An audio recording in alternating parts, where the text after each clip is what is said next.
que tu nous donnes de me retrouver au milieu de ces merveilleux peuples, hommes et femmes sauvés par toi. Et grâce m'est accordée de me tenir devant cet auditoire, formé de ces merveilleuses personnes pour parler de ta part. Je prie que ta main soit sur moi. Et chaque fois qu'elle est sur moi, Seigneur, elle fait de l'enseignement un exercice facile. Parce que l'humain disparaît, le divin prend le dessus. Je prie qu'il en soit ainsi. Combien de fois n'ai-je pas vu des moments où j'ai cru que par moi-même, par ma préparation, je veux faire un travail excellent et quelquefois par l'échec, et des fois des échecs cuisants.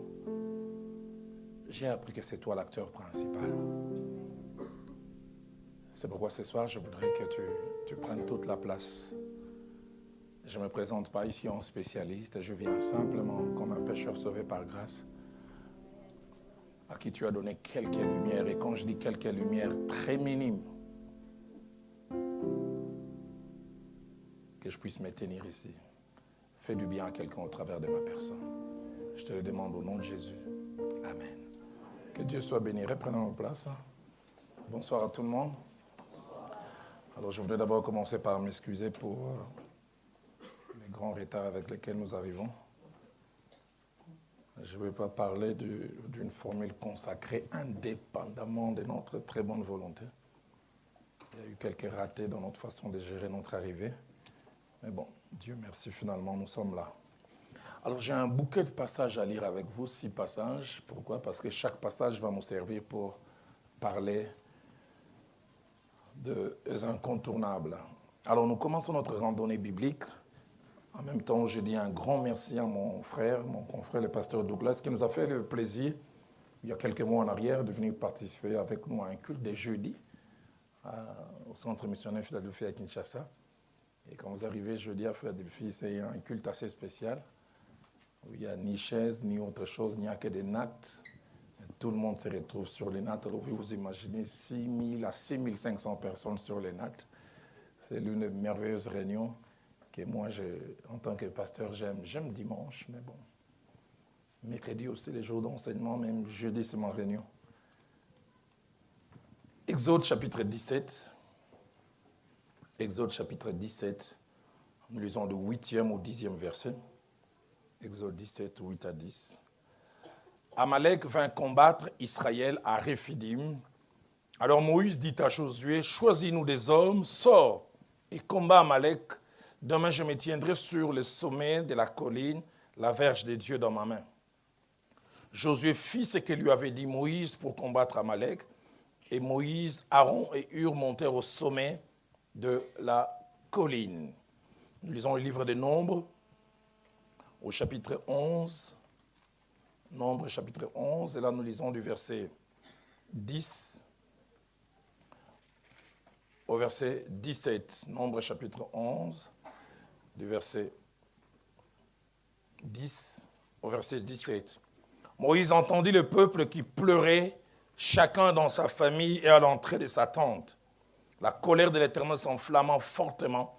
Moïse fut attristé et dit à l'Éternel, « Pourquoi affliges-tu ton serviteur et pourquoi n'ai-je pas trouvé grâce à tes yeux que tu aies mis sur moi la charge de tous ces peuples? Est-ce moi qui ai conçu ces peuples? Est-ce moi qui les ai enfantés pour que tu me dises, porte-les sur ton sein comme les nourriciers portent un enfant jusqu'au pays que tu as juré à ses pères de lui donner? Ou prendrai-je de la viande pour donner à tous ces peuples, car ils pleurent auprès de moi en disant, donne-nous de la viande à manger. Je n'ai plus à moi seul porter tout ce peuple, car il est trop pesant pour moi. Plutôt que de me traiter ainsi, tue-moi, je t'ai prie, si j'ai trouvé grâce à tes yeux et que je ne vois pas mon malheur. L'Éternel dit à Moïse, assemble auprès de moi 70 hommes des anciens d'Israël, de ceux que tu connais comme anciens du peuple et ayant autorité sur lui, amène-les à la tente d'assignation et qui se présentent avec toi. Je descendrai et là je te parlerai, je prendrai l'esprit qui est sur toi, je les mettrai sur eux, afin qu'ils portent avec toi la charge du peuple et que tu ne la portes pas toi seul. Actes des Apôtres, chapitre 4, verset 18 au verset 21. Actes des Apôtres, chapitre 4, du verset 18e au verset 21. Et les ayant appelés, ils leur défendirent absolument de parler et d'enseigner au nom de Jésus. Pierre et Jean leur répondirent, jugez s'il est juste devant Dieu de vous obéir plutôt qu'à Dieu, car nous ne pouvons pas parler de ce que nous avons vu et entendu. Ils leur firent de nouvelles menaces et les relâchèrent, ne sachant comment les punir à cause du peuple, parce que tous glorifiaient Dieu de ce qui était arrivé. Nous remontons dans l'Ancien Testament pour une avant-dernière fois, Genèse chapitre 13, et nous lisons du 7e au 11e verset. Genèse chapitre 13, du verset 7 au verset 11. Il y eut querelle entre les bergers des troupeaux d'Abram et les bergers des troupeaux de Lot. Les Cananéens et les Phérésiens habitaient alors dans les pays. Abram dit à Lot, qu'il n'y ait point, je t'ai pris, des disputes entre moi et toi, ni entre mes bergers et tes bergers, car nous sommes frères. Tous les pays n'est-il pas devant toi? Sépare-toi donc de moi. Si tu vas à gauche, j'irai à droite. Si tu vas à droite, j'irai à gauche. Lot leva les yeux et vit toute la plaine du Jourdain qui était entièrement arrosée. Avant que l'Éternel eût détruit Sodome et Gomorrhe, c'était jusqu'à Tsoar comme un jardin de l'Éternel, comme les pays d'Égypte.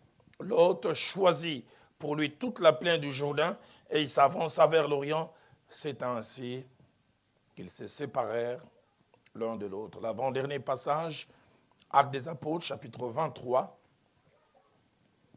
du 1er au 5e verset. Actes des Apôtres, chapitre 23, du 1er au 5e verset. Paul, les regards fixés sur les Sanhédrins, dit, « Homme frère, sans toute bonne conscience que je me suis conduit jusqu'à ce jour devant Dieu. » Le souverain sacrificateur Ananias ordonna à ceux qui étaient près de lui de les frapper sur la bouche. Alors Paul lui dit, « Dieu te frappera muraille blanchie.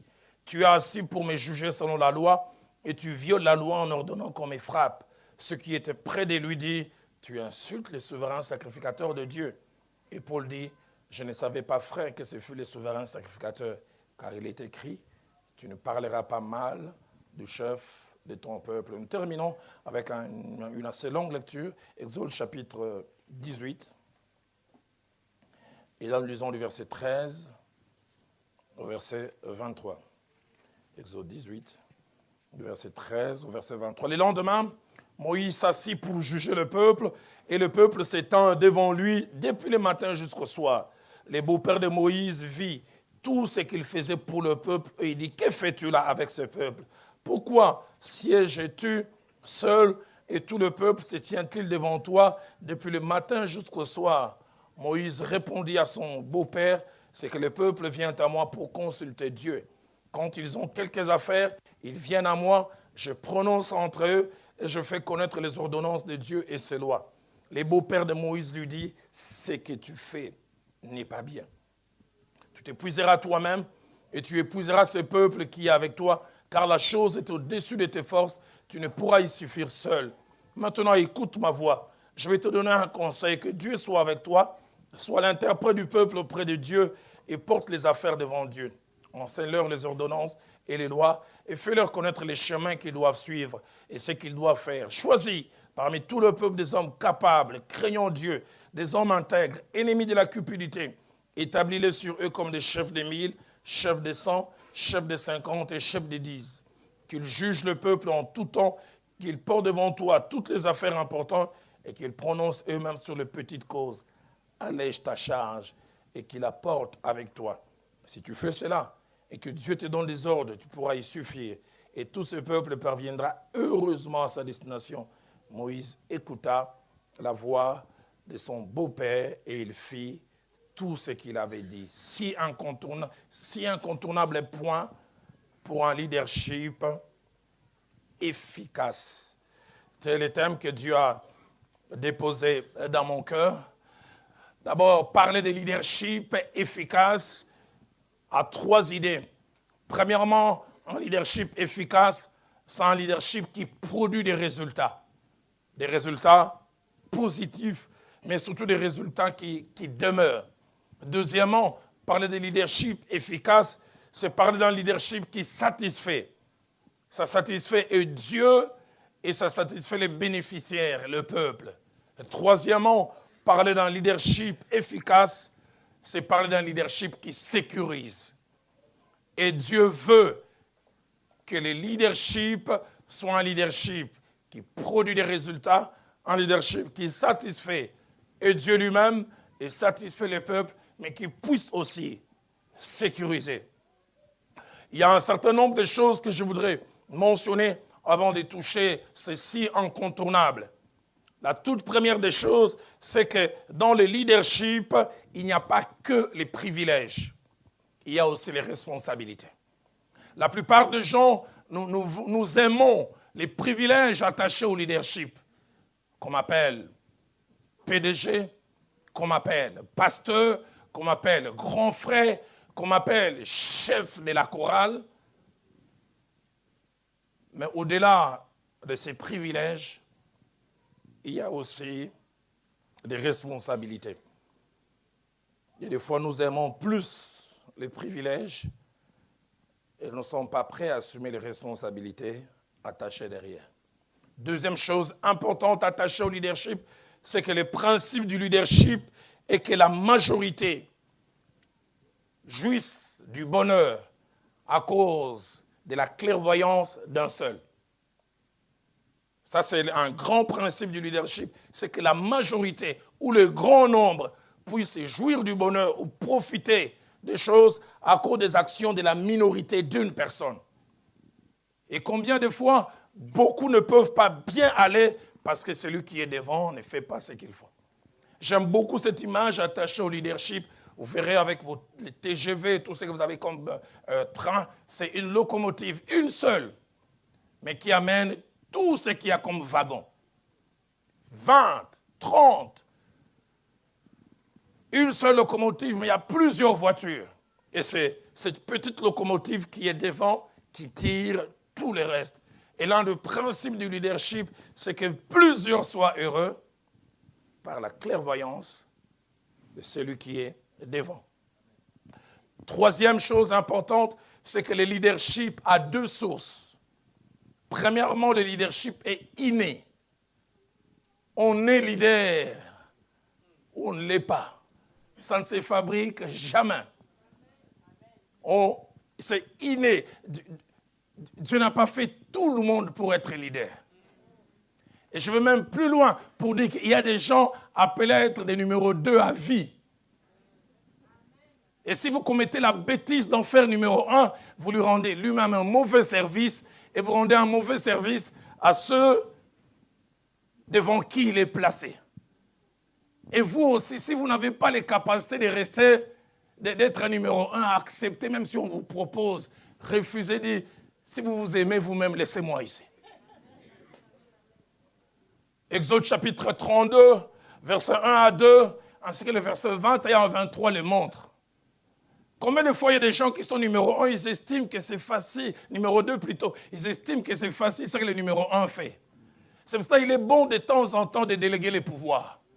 Tu fais un petit voyage et tu lui laisses le rôle de numéro 1. Tu vas voir comment il va maigrir. Il commencera à t'appeler, il dit, comment tu fais?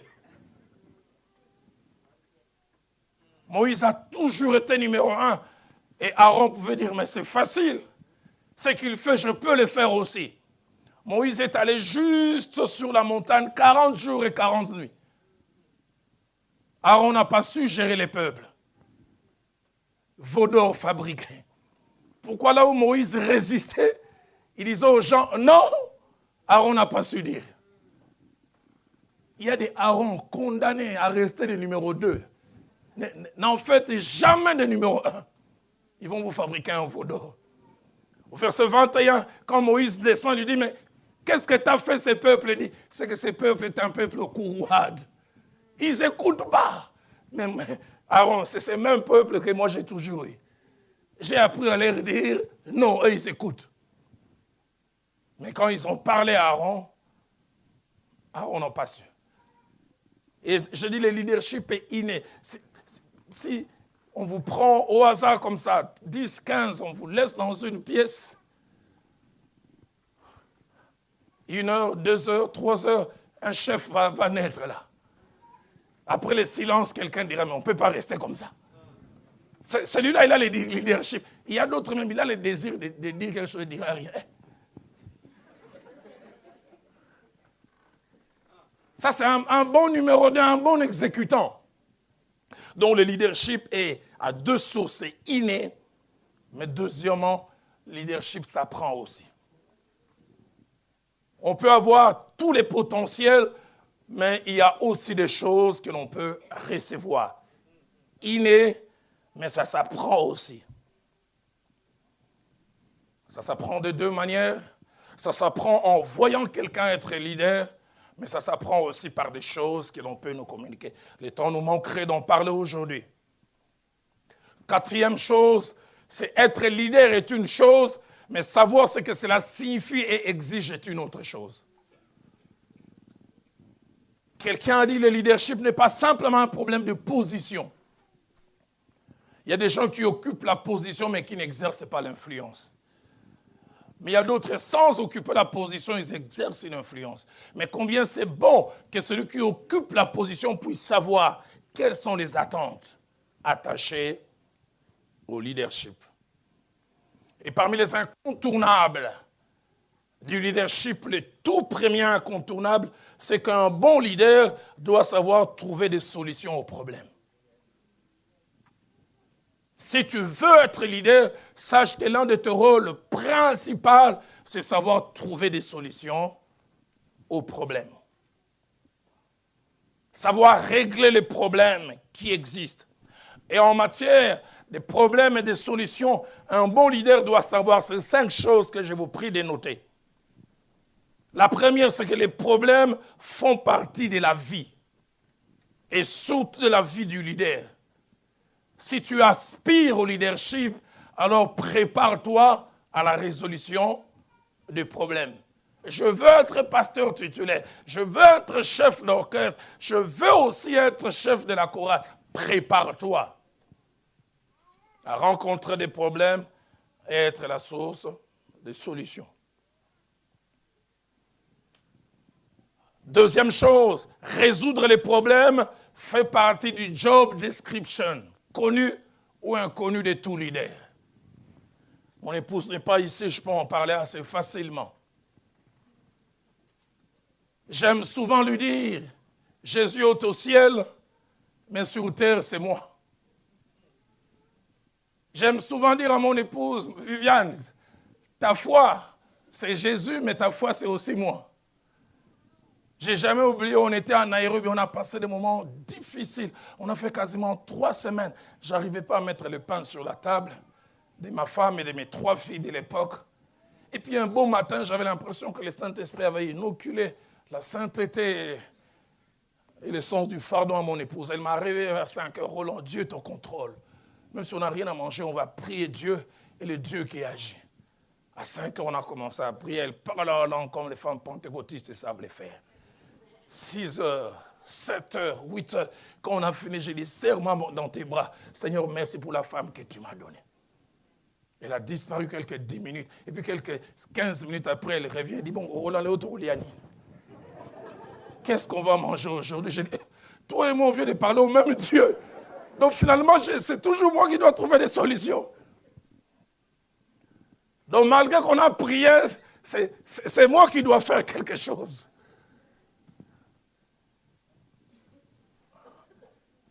Résoudre les problèmes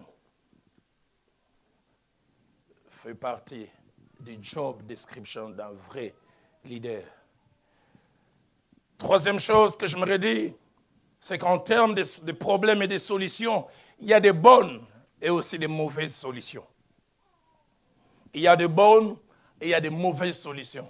Premièrement, les bonnes solutions élaguent, éliminent, font disparaître totalement les problèmes initiaux.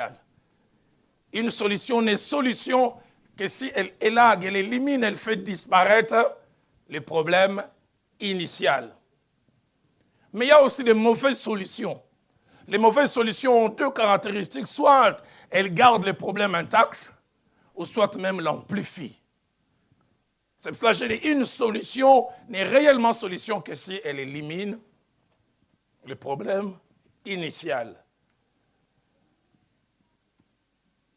Madame est têtue, elle n'écoute pas. Et tu penses que la solution, c'est lui casser les dents. Tu donnes un coup, c'est bien, mais ça va demander des frais d'hospitalisation. Donc tu n'as pas solutionné les problèmes, tu en as créé d'autres.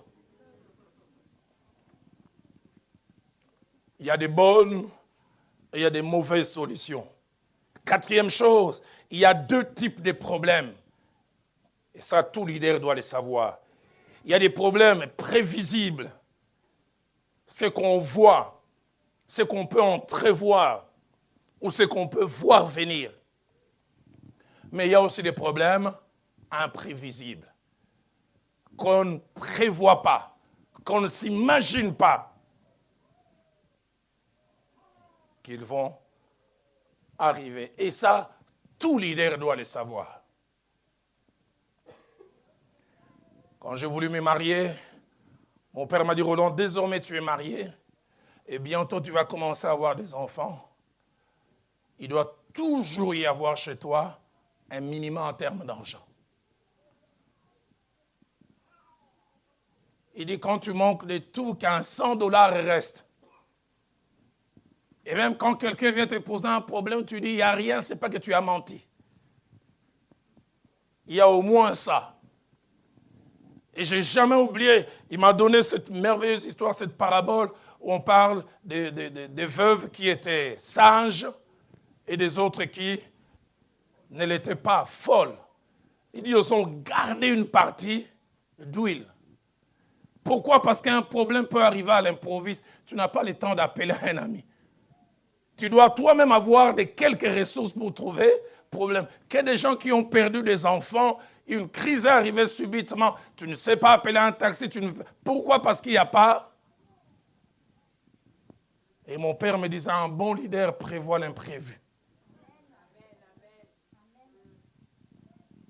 Deux types de problèmes, prévisibles et imprévisibles. Cinquième chose, en rapport avec problèmes et solutions, la bonne résolution de nos problèmes dépend de beaucoup de choses. Premièrement, ça dépend de la grâce de Dieu, qui peut nous donner sagesse, intelligence, clairvoyance, capacité d'analyse, flair. Mais ça dépend aussi de nous-mêmes. Qu'est-ce qu'on a comme information, quantité et qualité? Notre vécu, notre expérience. Mais la résolution des problèmes dépend aussi quelquefois de l'entourage. Exode 17, versets 8 à 10. Ça, c'est un exemple d'un leader qui a rencontré un problème imprévu. Moïse vient de sortir avec le peuple d'Égypte. Et pour notre information ou pour notre rappel, avant qu'ils ne sortent d'Égypte, aucun d'eux n'a fait l'armée. Du reste, les Égyptiens ne permettaient jamais que les Israélites fassent partie de l'armée. Ils étaient soit agriculteurs, soit éleveurs, soit fabricants de briques. Ce sont les trois activités qu'ils faisaient. Ils sortent d'Égypte, ils ont traversé la mer Rouge, ils sont en train de chanter Alléluia, ils dansaient sous la conduite de Myriam, et la Bible dit, subitement, quelque chose arrive. Exode 17, verset 8, Amalek vint combattre Israël à Rephidim. Alors qu'ils sont en train de chanter, ils entendent un groupe de gens chanter, Yaïmame, Tosigné Yomae. Nous allons vous bouffer. Et dans tous les groupes qui viennent, agriculteurs, éleveurs et fabricants des briques. Moïse est devant. Vous savez, les gens aiment le leadership jusqu'à ce qu'il y ait un problème. C'est quand il y a un problème aussi qu'on voit les vrais leaders. Amalek vint combattre Israël à Rephidim. J'aimerais dire aux leaders, c'est le droit de ceux qui sont derrière quand il y a un problème de se tourner vers vous.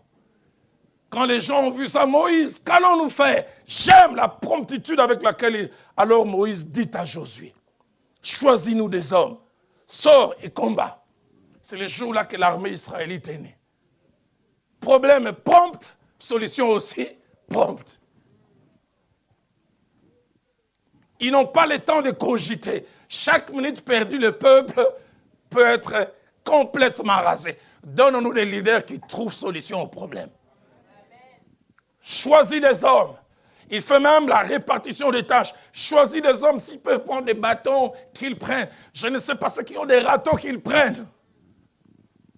Vous allez vous occuper de la partie physique. Moi, je vais m'occuper de la source de la force. Je vais monter sur la montagne.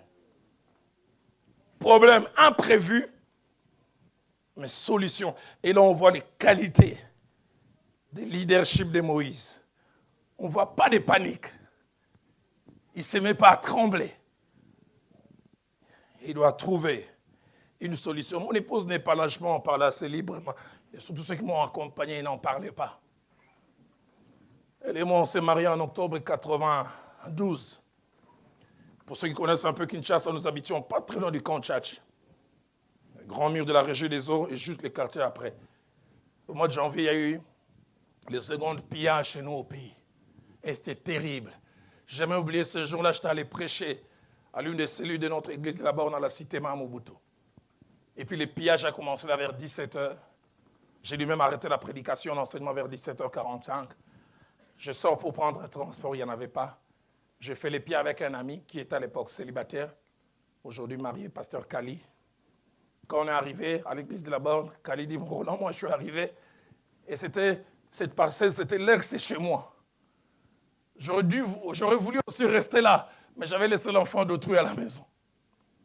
Donc je devais, malgré les balles qui sifflaient, aller pour au moins la protéger parce que j'avais dit dans les meilleurs, dans les pires, je serais avec. Quand j'étais là, j'ai dit, je me suis marié 4 mois avant. Si ça avait un peu traîné, j'entrais seulement ici, je reste.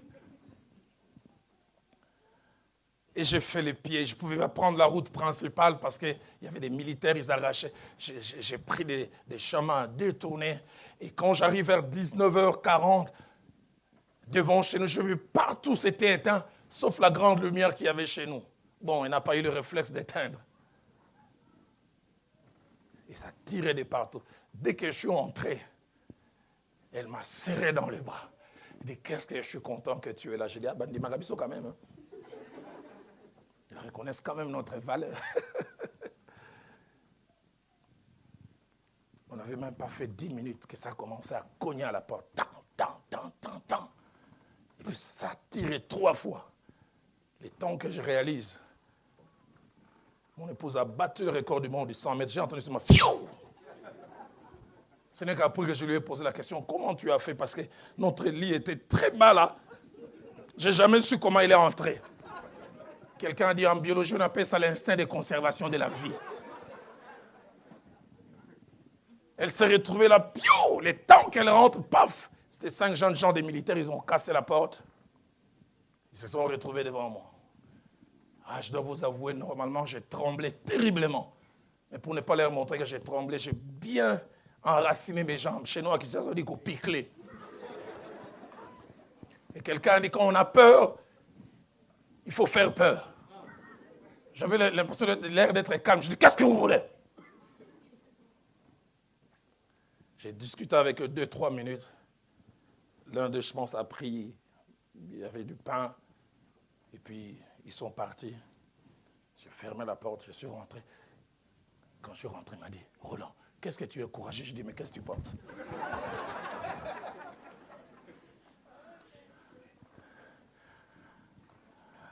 Quand je me tenais devant, j'ai dit, pourquoi je ne m'appelais pas Armandine ou Jacqueline?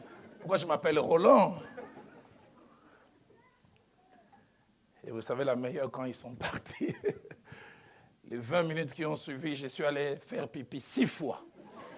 Donc même les métabolismes ont réagi, la peur que j'avais contenue. Ce jour-là, je me suis rendu compte qu'être leader, ce n'est pas seulement les privilèges. Mais être leader, c'est aussi des responsabilités, trouver solution. J'aurais bien voulu être à l'endroit où elle était. Mais ma position m'obligeait à affronter les mal. Pas comme ce papa à Kinshasa dont j'ai entendu parler. Le voleur armé veut rentrer à la maison. Il dit à sa femme, Maman, madame, va voir ce qui se passe. Est-ce que c'est madame d'aller voir?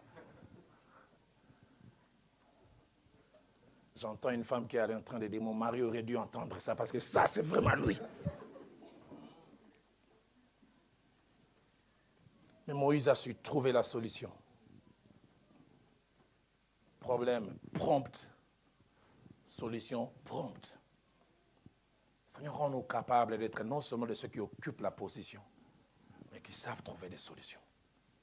Quels que soient les problèmes, quels que soient les quand ça arrive, quels que soient les moments où ça arrive. Je n'ai jamais oublié, notre première fille avait fait une bronchite terrible. Et elle n'arrivait pas à bien respirer. Nous sommes allés voir la pédiatre, elle a dit, on donne tous les médicaments, mais il y a une solution, et cette solution, c'est l'un de vous les plus courageux qui doit le faire. J'ai demandé quoi? Il a dit, non, chaque soir avant que votre fille ne dorme, l'un d'entre vous doit s'approcher des narines et essayer de tirer la morve. Mon épouse a fait berk, berk. Et j'ai dit, durant 6 jours, chaque soir, venir.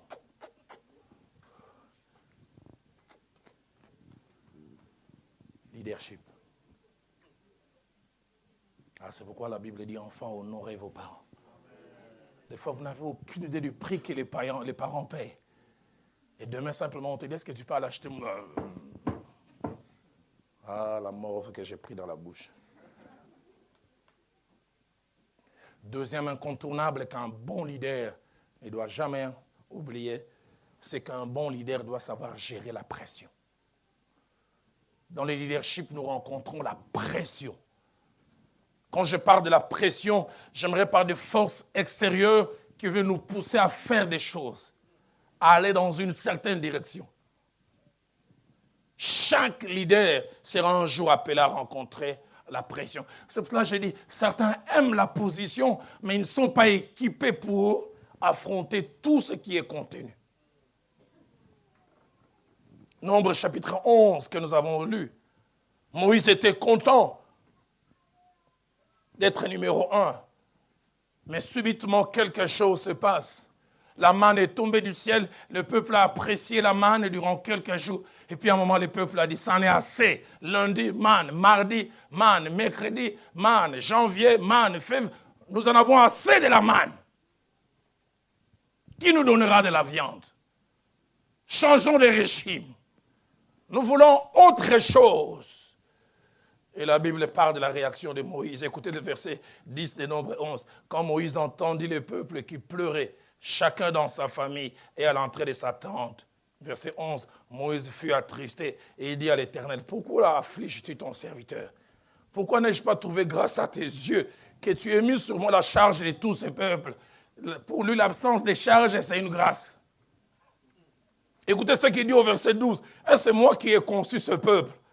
Est-ce moi qui l'ai enfanté pour que tu me dises, porte-le sur ton sein, comme le nourricier porte un enfant, jusqu'au pays que tu as juré à ses pères de lui donner. Écoutez le verset 13. Où prendrai-je de la viande pour donner à tout ce peuple? Car il pleure auprès de moi en disant, donne-nous de la viande à manger. Verset 14. Je n'ai plus à moi seul porter ce peuple, car il est trop pesant pour moi. Ah, écoutez le verset 15. Plutôt que de me traiter ainsi, tue-moi. Il veut dire, si tu m'aimes, prends-moi, tue-moi. Si j'ai trouvé grâce à tes yeux et que je ne vois pas mon malheur. Tout leader connaîtra la pression un jour. La pression des fois attachée aux demandes pour des moyens que vous n'avez pas. Ça vient de la femme, ça vient des enfants. Un jour, j'étais à Kinshasa dans une famille. Ses papas, 8 mois impayés. Et ces enfants de 4 et 5 ans, vous savez, les enfants ne connaissent pas les cours d'économie. Précarité.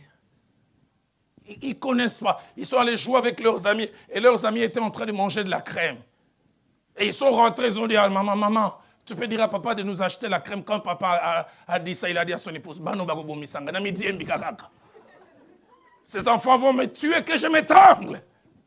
Mais qu'est-ce que tu veux que ces enfants aillent? Ils aillent sur la rue, ils voient un papa passant. Papa, deviens l'adjoint de notre papa, donne-nous un. C'est à papa qu'ils doivent demander.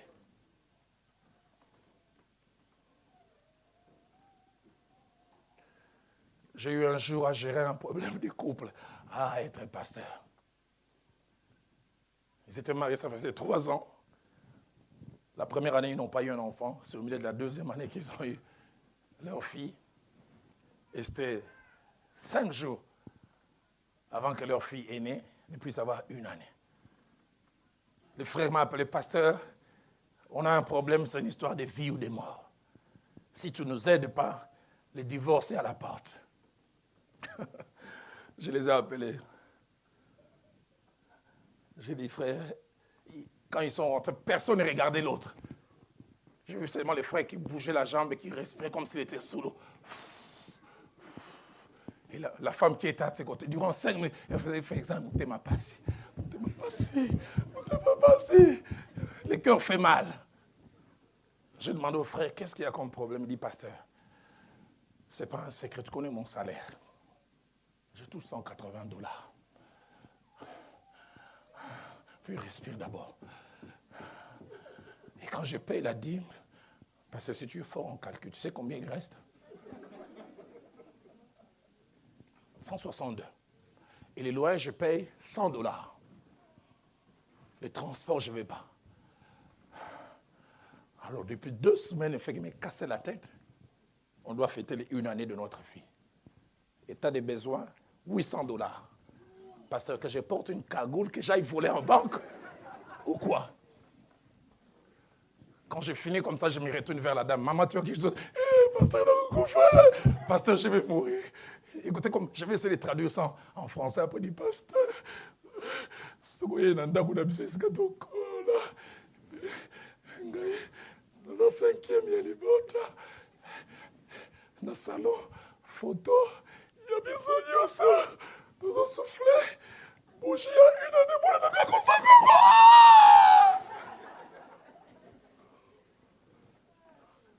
Pasteur, nous on a grandi, on est à 5. Si tu arrives au salon chez mes parents, il y a une grande photo commençant par ma sœur aînée, chacune de nous en train de souffler. Bouger, quand il a eu 1 année, et ma fille m'a raté ça! Et quand il parlait comme ça, les frères continuent encore. Pasteur, tu vois des sœurs charnelles, charnelles.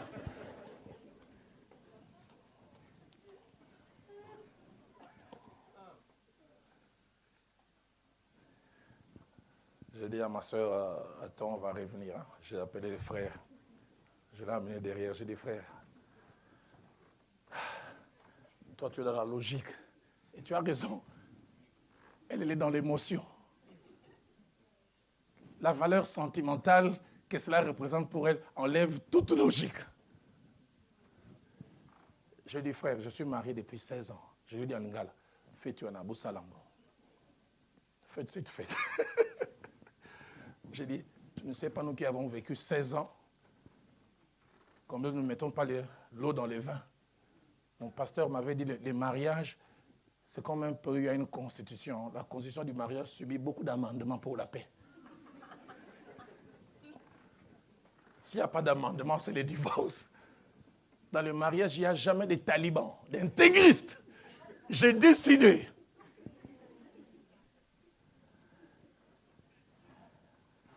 Je lui ai dit, quelqu'un venait de me bénir, je pense avoir quelque chose comme 600, mais je ne peux pas tout te donner. Prends 500.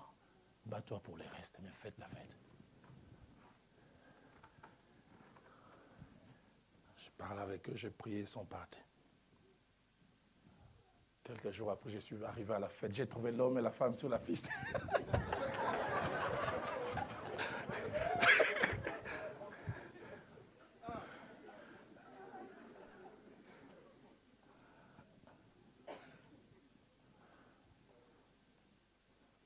Un leader sait gérer la pression. Je ne comprenais pas pourquoi, quand on était petits, les aînés nous disaient, je vais essayer aussi de traduire ça en français, ils disaient, au lieu de comme si tu n'as pas suffisamment bien mangé, tu n'es pas rassasié. Ne te marie pas. Le mariage, ce n'est pas pour les enfants. C'est pour des adultes. Un leader doit savoir gérer la pression. La pression qui vient de toutes parts. Pour une même chose que vous faites, il peut y avoir des opinions divergentes. Douglas, sache que pour tout ce que tu fais, personne ne va pas t'acclamer. où tout le monde ne va pas forcément t'acclamer. Il y aura des jours, la seule conviction que c'est Dieu qui t'a poussé à faire ces choses doit te faire avancer. Il y aura même des moments où il faut faire avancer les gens sans qu'ils comprennent. La compréhension va venir après. Avant d'être pasteur, j'ai été conducteur de la louange chez nous à l'église. En général, j'étais un conducteur de louange bouillant. Quand je conduisais la louange, je devais toujours avoir plusieurs mouchoirs parce qu'après, j'étais trempé. Je l'ai fait durant 2 ans et demi. Un jour, au milieu de ma 2e année, je ne sais pas ce qui m'avait pris ces jours-là. J'ai conduit les premiers cultes. Certains ont dit qu'on avait l'impression d'être au monastère. Quelqu'un m'est venu me demander est-ce qu'on avait mis de la colle là où tu étais parce que je ne bougeais pas. Tout était ouh. On avait toujours 2 cultes à la borne. Les premiers cultes finis, pour ceux qui connaissent un peu, on devait prendre un petit chemin, l'escalier, et puis on prenait des cafés entre les deux. Je vais monter pour prendre l'escalier. Un vieux papa de 70 ans. Il vient, il m'accroche à la main. Il avait ces lunettes-là. Je ne sais pas s'il me voyait par là ou par là. Mais tiens la main, il dit, jeune homme. Oh, cela fait 7 ans que je viens dans cette église. C'est seulement aujourd'hui que j'ai senti le Saint-Esprit. Dans la douceur, oh, il était là. Continue comme ça. Je dis gloire au Seigneur. Je vais juste dans la pièce où nous nous reposons entre les deux. Juste, je vais prendre ma tasse. J'entends le protocole discuter avec quelqu'un. Je vais voir Yadalo. Je l'ai fait de l'entrer. Ce jeune homme de 17 ans me regarde. Il dit Yadalo, là qui va appeler. Où est-ce que tu as dormi aujourd'hui? Aujourd'hui, dans cette église, c'était la chambre froide, congélateur, Saint-Esprit absent.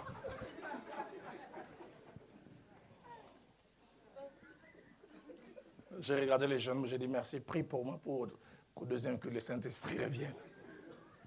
Quand je vais m'asseoir, j'ai dit Saint-Esprit, le vieux dit que tu étais là. Les jeunes disent que tu n'étais pas là. Toi-même, dis-moi, tu étais là, oui ou non?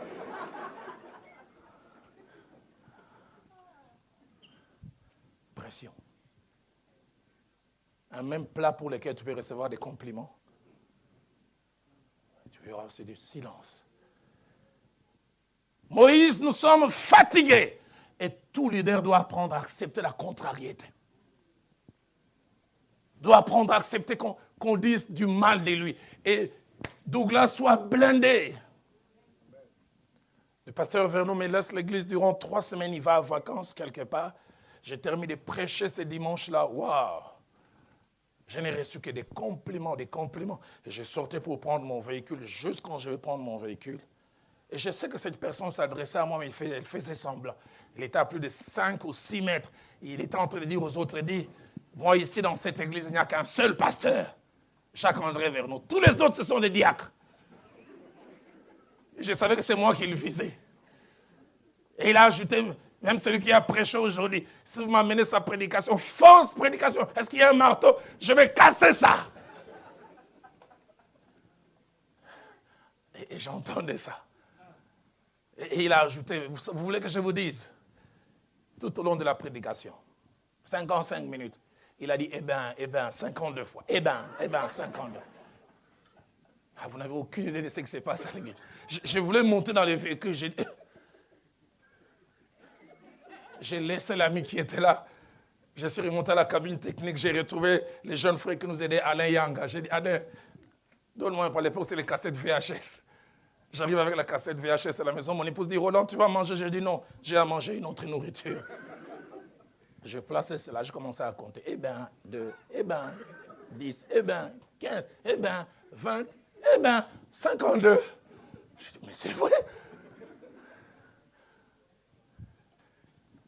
Vous savez, il y a des gens qui ne vous aiment pas. Tout ce qui va les intéresser, c'est tout ce qui ne va pas. La prédication était bonne, mais la grammaire, papa, Mouli, mais il a un peu français. Hein? L'esprit, moi aussi, qui est les accords, papa. Quand vous dites, je suis sire.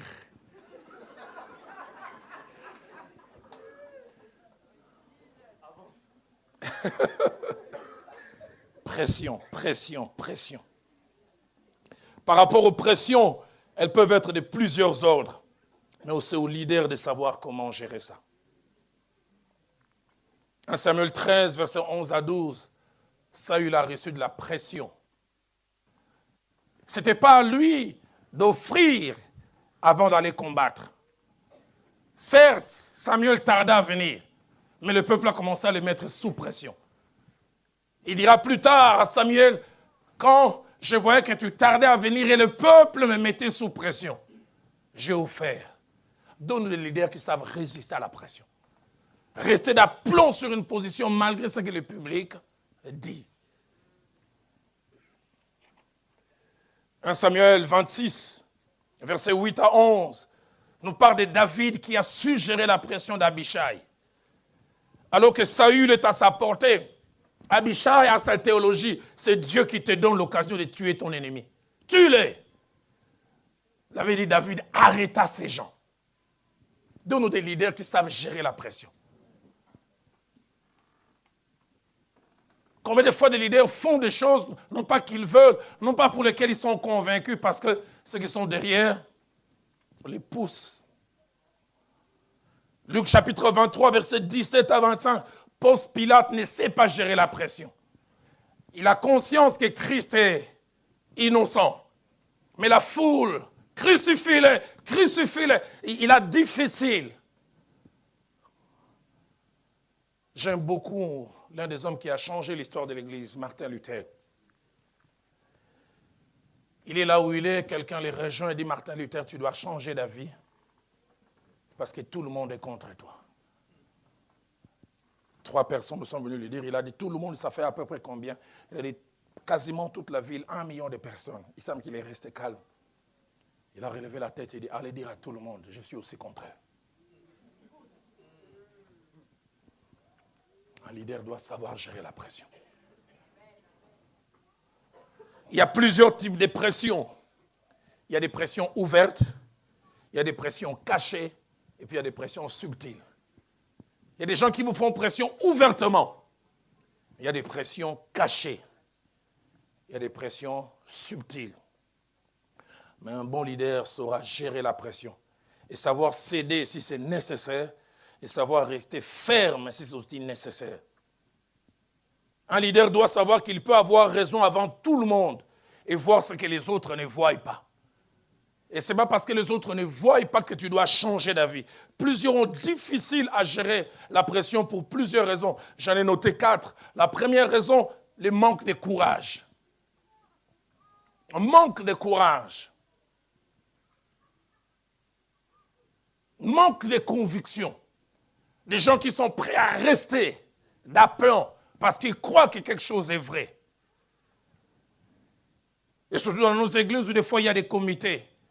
Les comités peuvent vouloir vous amener vers une décision, mais un bon leader doit dire, Dieu m'a dit ça, on va aller dans telle direction. Celui qui veut marcher avec moi, vient avec moi dans cette direction. Celui qui ne veut pas qu'il reste. Courage. Deuxième raison qui fait que certains n'arrivent pas à gérer la pression, c'est la lâcheté. L'inaptitude à présenter ses opinions et à subir les conséquences. Que des lâches dans la maison de Dieu.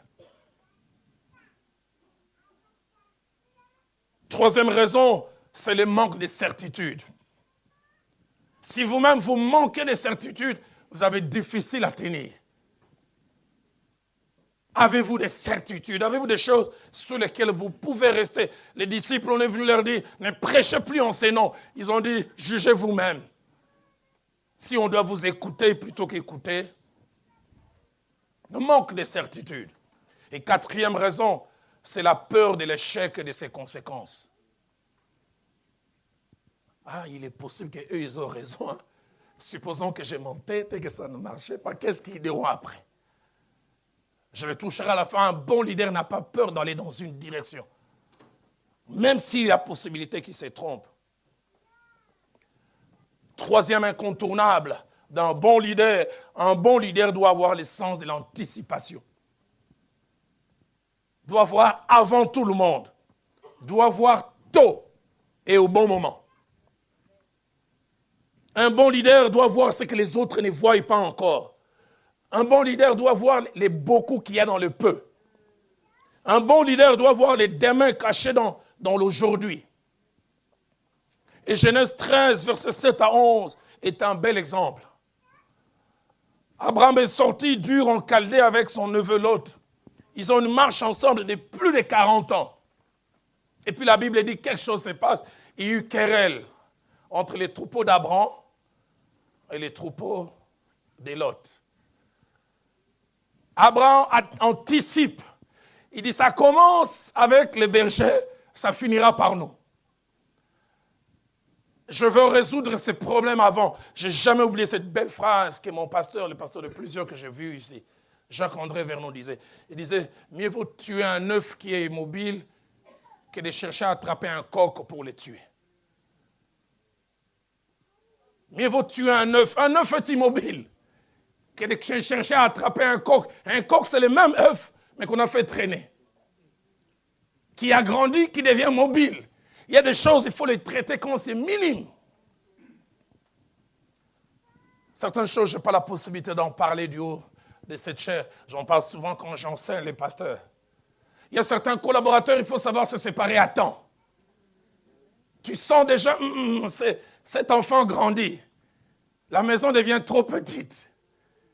Je lui ouvre une extension. Si je le garde, il deviendra un rebelle.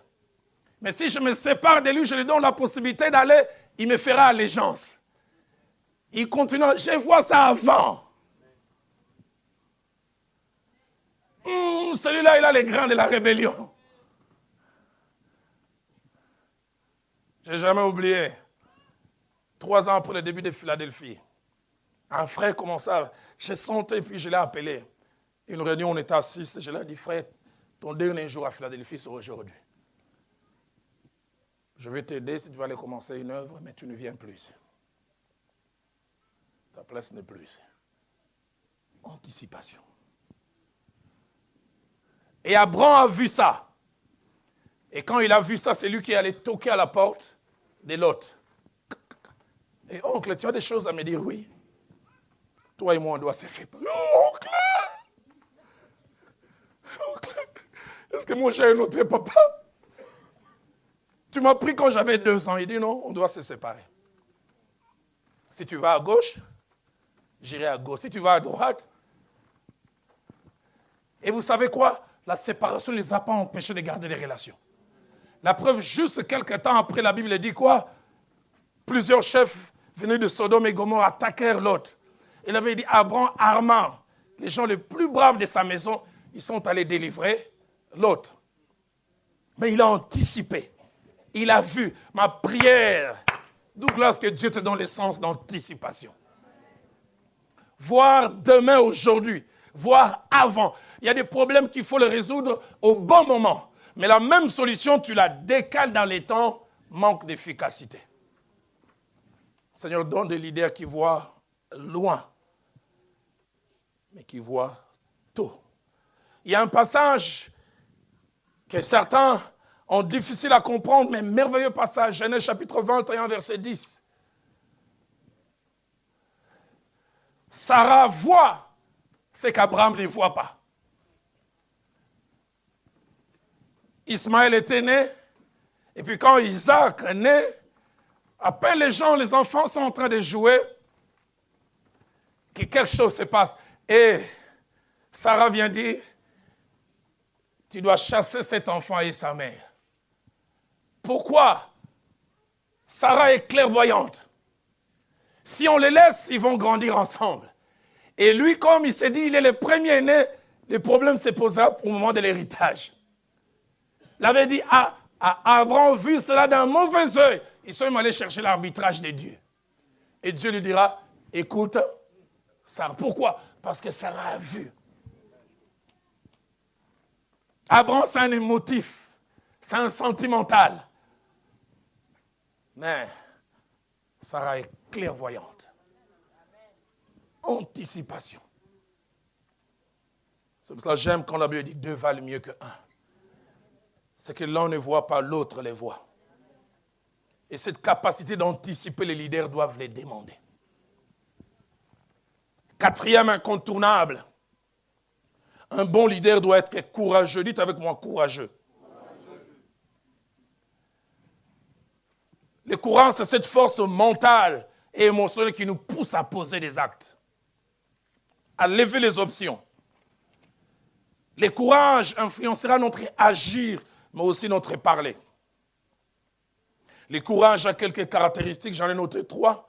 Premièrement, le courage est toujours visible là où il est. Un courageux, ça se voit. Deuxième caractéristique, pour les leaders, le courage n'est pas une option, mais une obligation. Amen.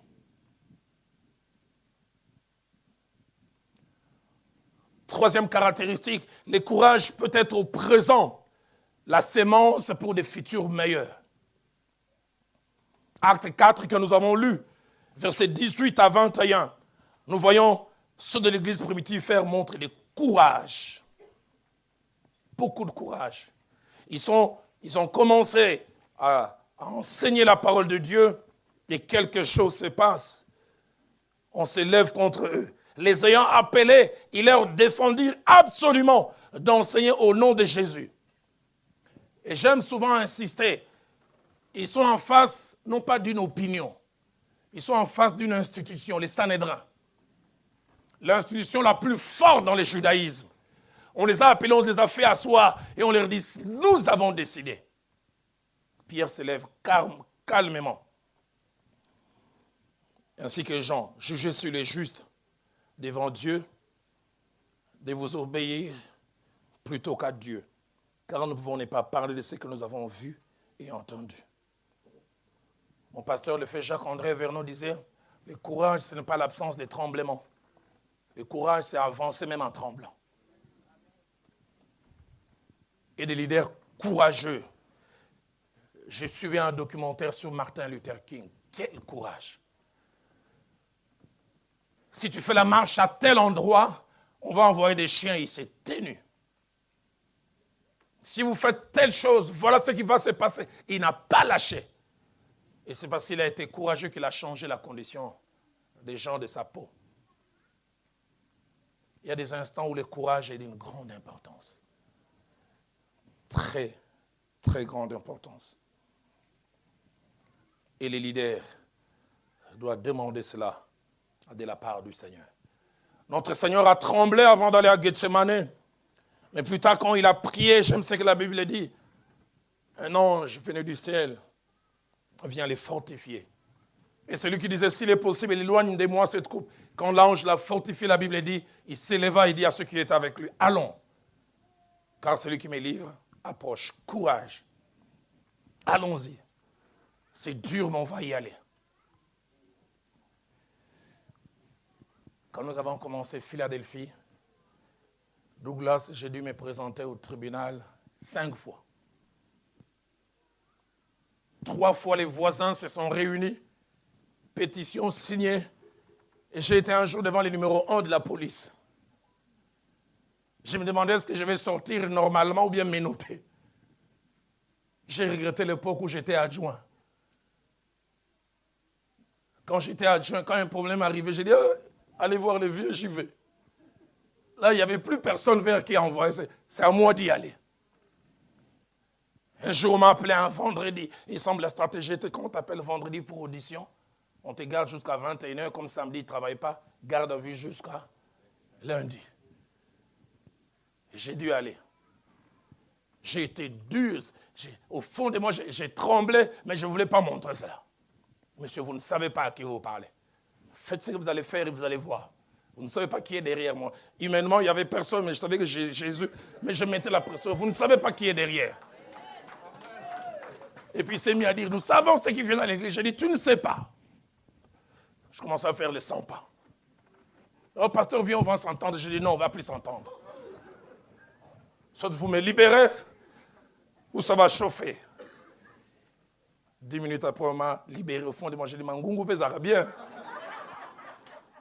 Mettre aussi de la pression, quelquefois, ça paye. Courage. Le courage vous amènera quelquefois à lever des options. Je n'ai jamais oublié un homme. Mon ami, pasteur Paul Moulimbe est ici, il doit le connaître. Le pasteur Vernon avait voyagé. Il a laissé l'église à un pasteur français qui était venu resté avec l'église un moment. Il semble qu'il avait fait l'armée française au Tchad. Il nous a appris des merveilleux cantiques qui s'appelaient Jean-Claude Wavran. Et il est arrivé, je pense, un mois de janvier. Et puis vers fin mars, il a décidé de casser une partie de l'église pour qu'on agrandisse. On approchait de la Pâque. Et quand on a voulu agrandir, il a dit, je veux que telle partie de l'église soit finie avant Pâques.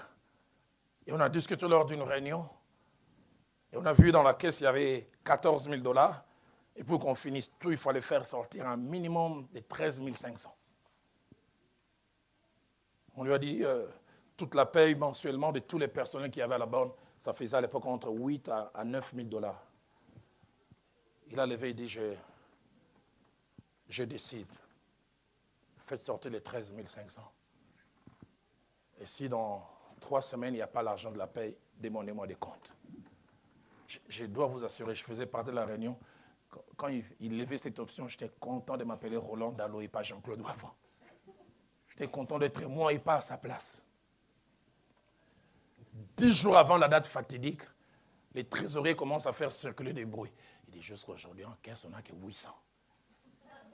Il dit, depuis que cette église a existé, jamais il y a eu grève.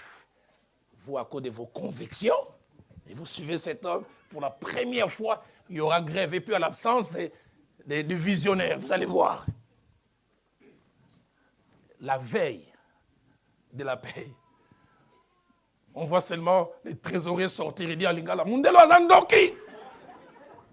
Il dit, cet homme est un sorcier. On lui demande de quoi? Il dit, quelqu'un est venu de Mbujimaï. Il dit qu'il vient de vendre un diamant. Il vient de donner une dîme de 20 000. Donc même la paye engloutie. Pourquoi? Quelqu'un avait eu le courage. Et ça, c'est un leader. Courage. Est-ce que je peux continuer ce soir avant de finir? 5e, incontournable d'un leader. Un leader doit savoir reconnaître ses erreurs. Et les assumer. Il y a une chose importante que le leader lui-même doit savoir et que les autres aussi doivent savoir. Le leader est un homme et un homme faillible. Des fois, nous, les leaders, nous voulons renvoyer l'image des surhommes. Chez nous, à un moment, les hommes de Dieu, on ne les appelait pas hommes de Dieu, on les appelait hommes de Dieu. En français, ça ne sort pas bien. Un pasteur est passé un jour, il dit, ici dans cette ville, il y a Batonan Djambe, Ngaza Moton Djambe. Dans cette ville, il y a des hommes de Dieu. Moi, je suis homme Dieu, Dieu homme. Donc, à la limite, infaillible.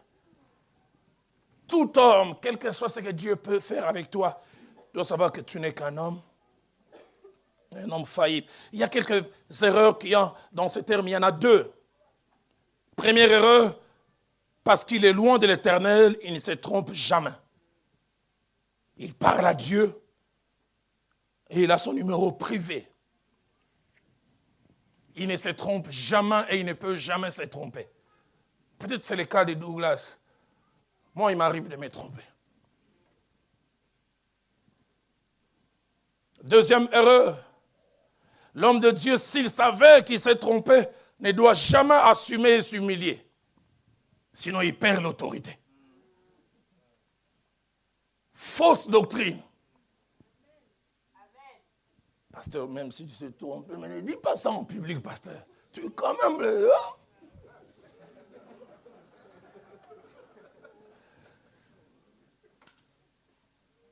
Qu'est-ce que je veux dire? Je veux dire autant que possible. Les leaders, surtout le numéro 1, doivent éviter des erreurs de jugement, des erreurs d'appréciation, des erreurs d'orientation à cause des conséquences.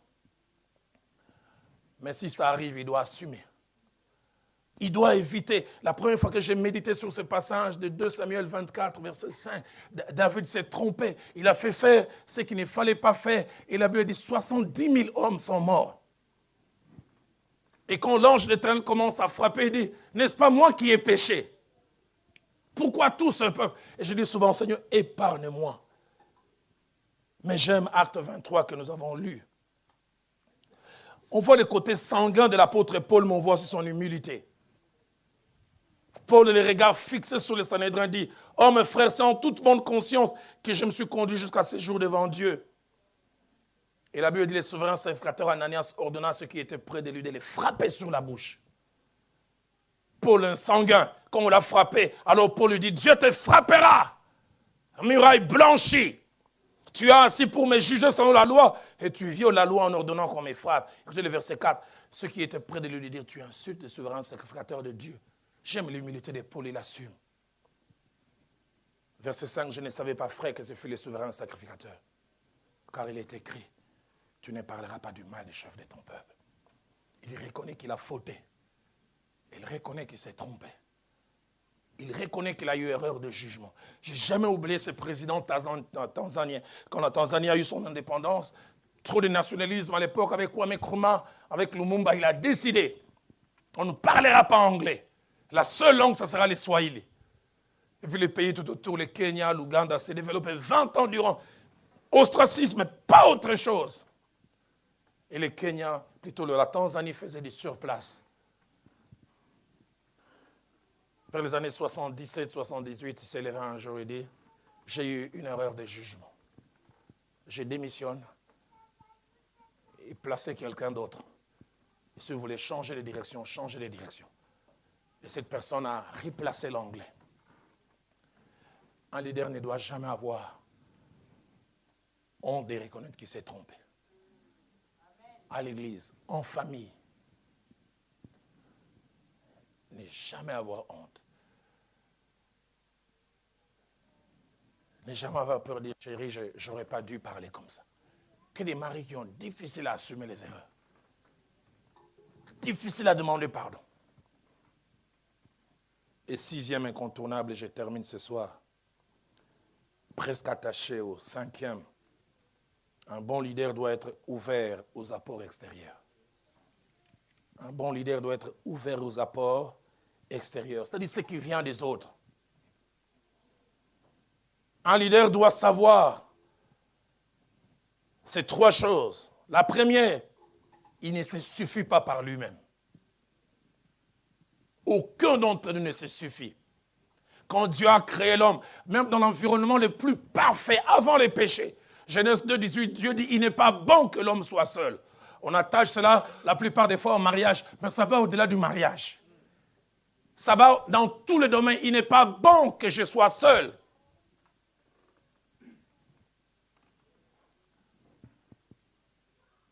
Des fois, pour bien me gratter les derrière, j'ai besoin que mon épouse vienne. Et qu'elle m'aide à enlever toute la saleté qu'il y a ici. Jamais oublié un jour, j'ai prié, je préparais mon message plein d'onction. Tiré à 4 épingles parce que je savais que j'allais à un endroit important. Mais les grands pommes que je viens de la tribu de Lumumba, les tétés là qui aiment manger les riz et les pondous. Et 30 minutes avant, j'avais mangé beaucoup de pondous. J'avais perdu de vue de brosser les dents. Et juste quand je voulais sortir, j'ai dit, chérie, comment tu me trouves? Il dit, heureusement. Il y avait 2 drapelés là, que je ne voyais pas, que je ne sentais pas. Je serai allé prêcher, je dis, alléluia. Je vois les gens excités, je pense que c'est le message.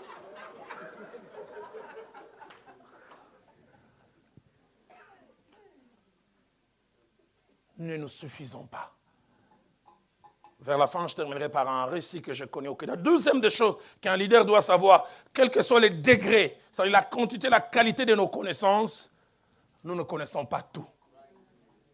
Quelle que soit la quantité et la qualité. Et j'aime l'humilité de l'apôtre Paul, dans 1 Corinthiens 13, verset 9, malgré qu'il pouvait dire, en lisant ses écrits, vous imaginez la grande intelligence que j'ai du mystère de Christ. Il dira, nous connaissons en partie. Si Paul veut dire nous connaissons en partie, à combien plus forte raison toi et moi? Parlant de lui-même, il dit, je connais un homme, je ne sais si ce n'est dans son corps. Et il a parlé de toutes les révélations, mais à la fin, il dira, nous connaissons en partie. Il y a des gens, quand vous les voyez, vous avez l'impression qu'ils sont des vice-dieux, des dieux adjoints. Autosuffisants. Troisième chose, pour recevoir des autres, il y a une chose importante à éviter, l'orgueil. L'orgueil qui entraîne la suffisance. Comme première jambe, deuxième jambe, les mépris des autres. Il y a des gens qui se suffisent tellement à eux-mêmes. Mais ça ne s'arrête pas là. Ils méprisent les autres. Exode chapitre 18, nous l'avons lu.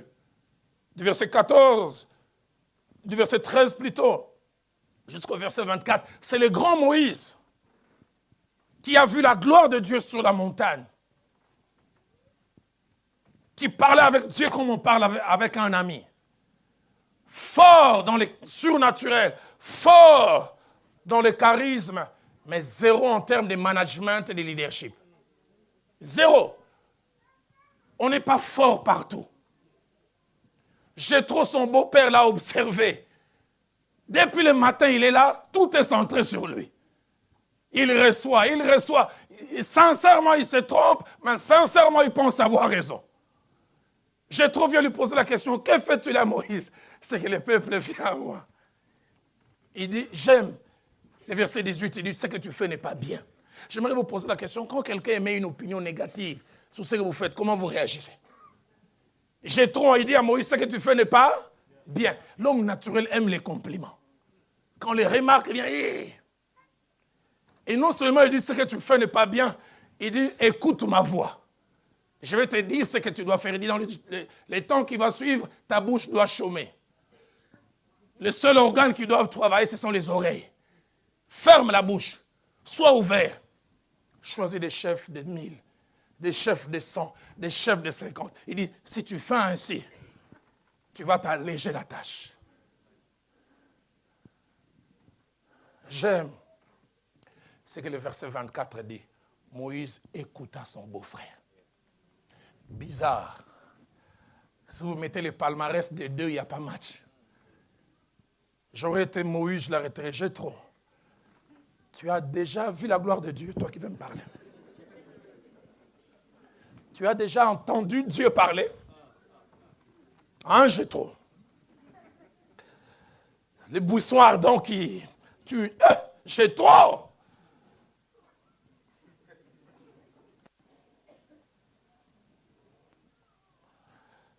J'ai passé 4 ans avec ma famille au Kenya.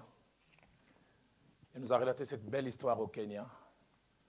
Il y a une tribu qu'on appelle au Kenya les Maasai. Ils sont éleveurs, principalement.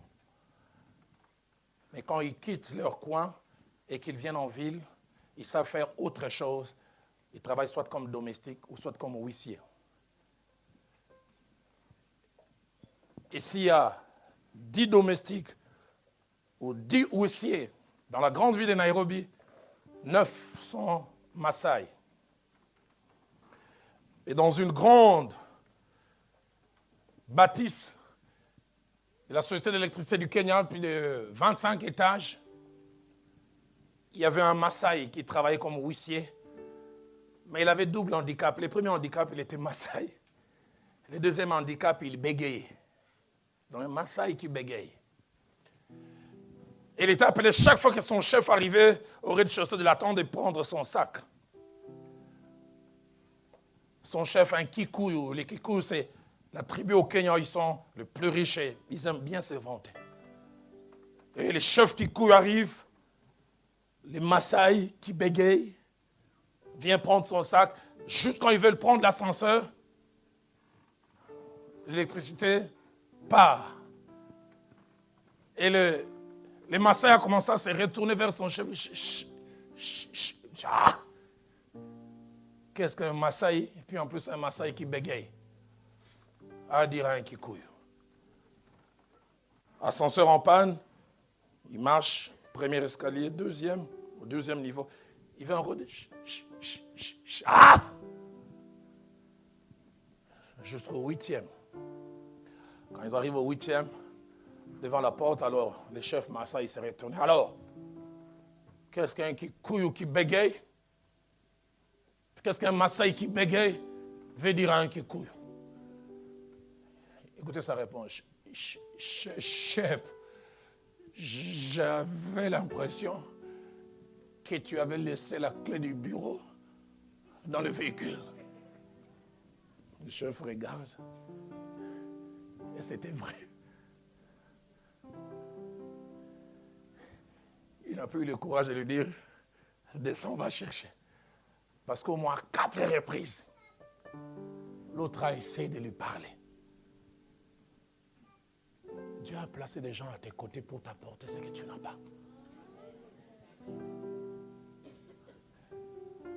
J'aimerais dire à quelqu'un en terminant, il y a des richesses qui sont dans les autres, qui viendront vers toi par les mouvements des autres. Il y a des richesses qui sont dans les autres, qui viendront vers toi si tu vas vers eux. Il y a des gens qui ont diffusé quelquefois à dire, j'aimerais faire ceci, qu'est-ce que vous pensez? Il y a des choses que les gens ont, ta femme a, tes collaborateurs a, des fois ils ne te les diront pas. Si tu ne vas pas vers eux. Mon épouse n'est pas ici. Mais j'aime les instants où on échoue à 2. C'est merveilleux. Je suis tranquille quand on échoue à 2. On s'était mis d'accord.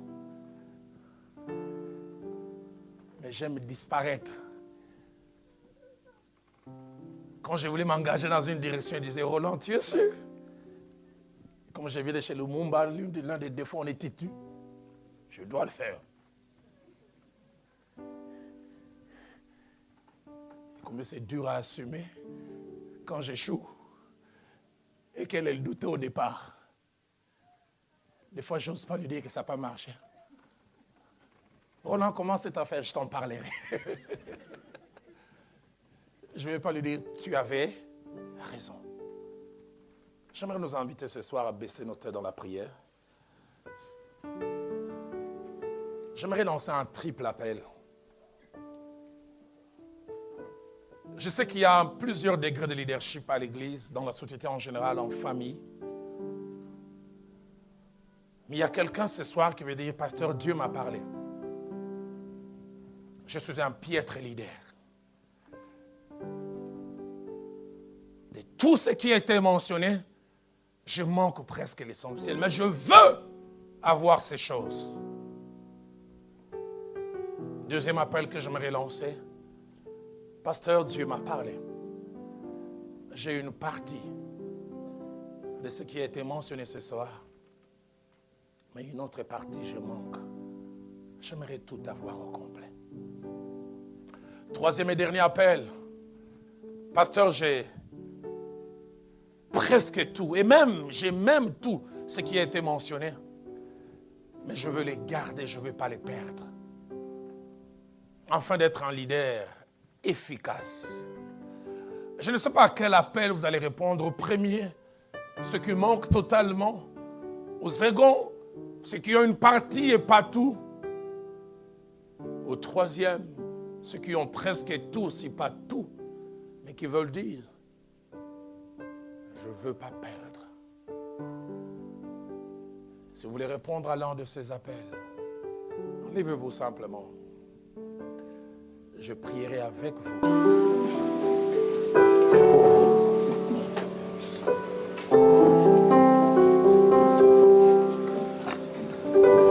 Tous ne comprenons pas forcément l'Ingala. Mais il y a ces cantiques qui montent dans mon cœur. Namakambwele kingai mayele.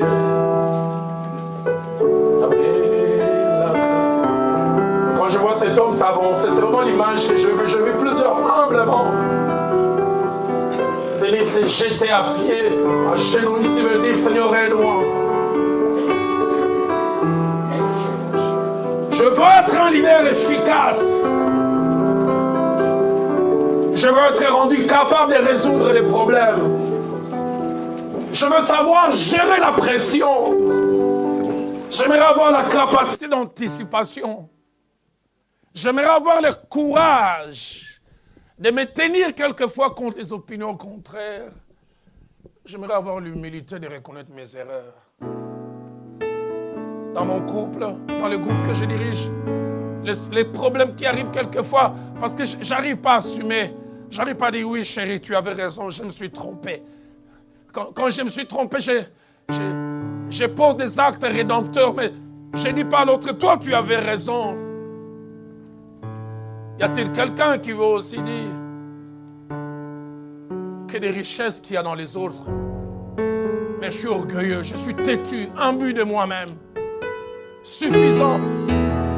Si on peut m'aider à chanter ces cantiques comme une prière. Alléluia. Et les chants veulent dire simplement tout ce qui me dépasse, tout ce qui me surpasse, tout ce qui est au-delà de mes compétences et de mes capacités. Je tourne mes yeux, mes regards vers toi.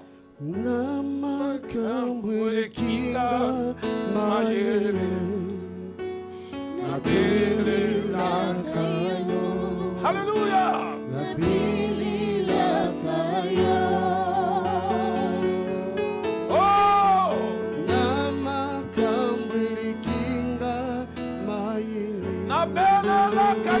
Je crie vers toi, je me tourne vers toi.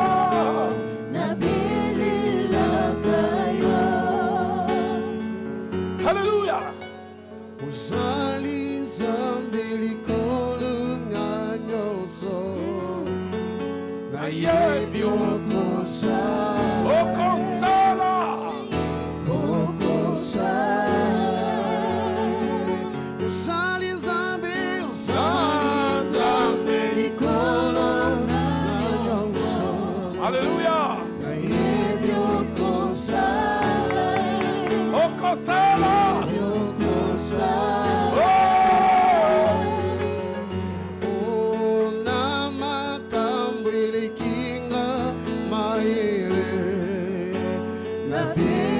Cette charge que j'ai est au-dessus de mes compétences. Ces choses auxquelles j'aspire, j'ai compris ce soir que j'en suis pas capable par moi-même. Donne-moi ta capacité.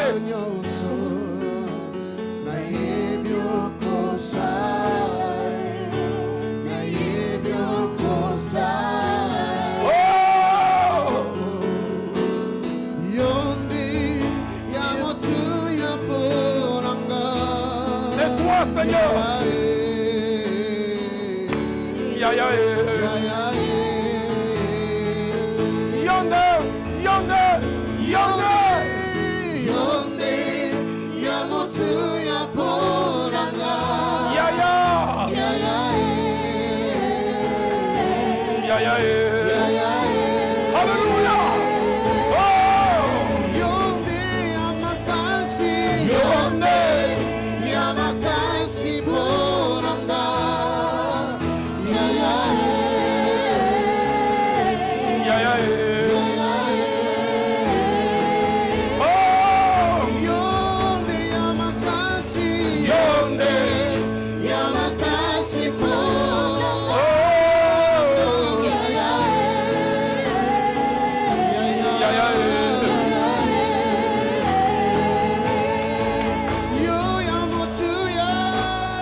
Il est possible que la parole de ce soir vous ait plus montré vos lacunes, vous ait montré vos manquements.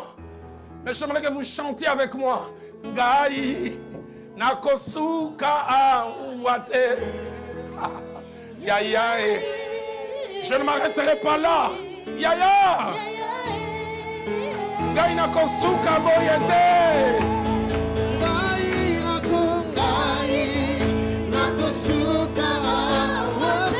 Je ne m'arrêterai pas à ce niveau. Je vais grandir. Je vais aller plus loin. Oh! Gaina Kosuka, Oyete, Shalom.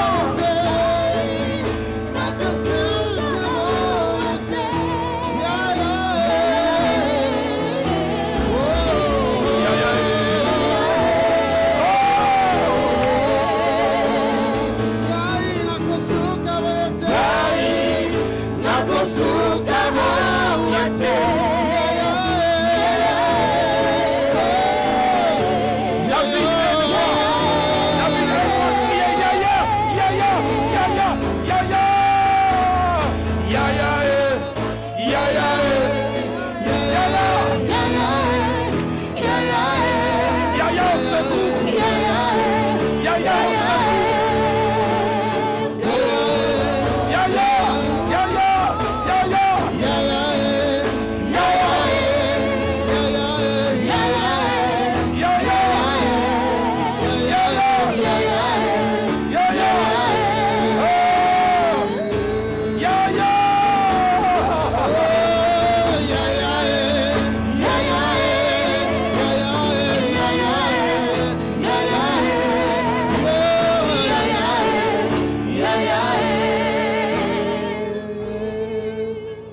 je le sens dans mon cœur. Les nuages de Dieu est ici ce soir pour équiper. Shandarabaseka. Alléluia. Alléluia.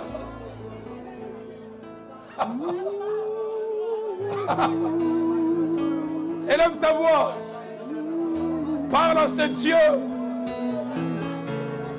J'aime quand David dit, j'aime quand David déclare, l'onction royale est sur moi, mais je suis encore faible. J'étais roi comme roi, mais je suis encore faible.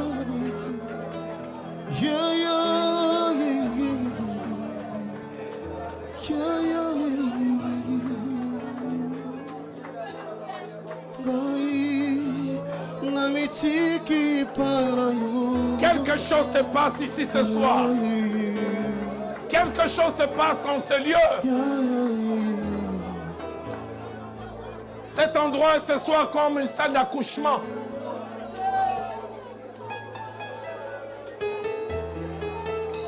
C'est comme une salle d'accouchement où les faibles sont en train d'accoucher la force. Les chancelants sont en train d'accoucher la force.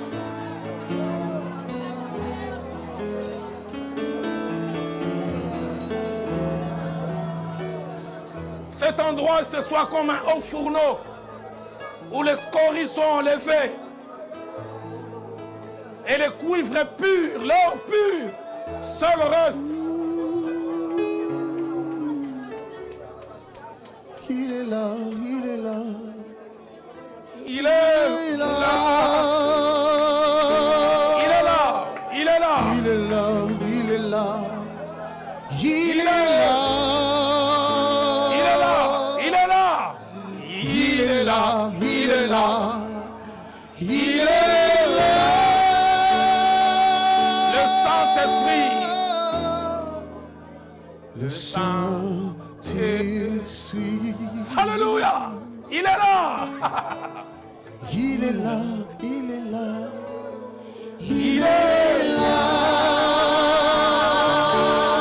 Il est là. Il est là. Il est là. Il est là. Il est là. Il est là. Il est là. Il est là. Il est là. Il est là. Il est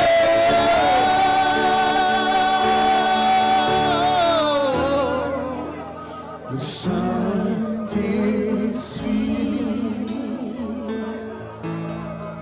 Le Saint-Esprit.